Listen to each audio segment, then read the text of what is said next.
Hi, in today's video I'm going to show you how to factory reset in your Windows 11. So this is my Windows 11. Simply go to this Windows section and find your setting icon. I'm just search here to settings. Just open settings.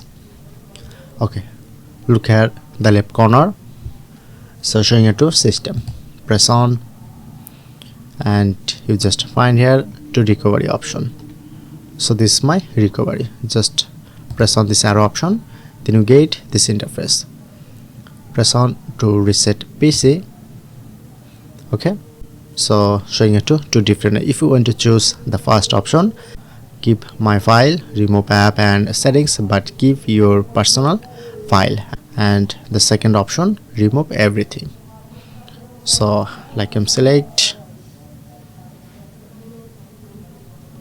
and showing it to again two different way.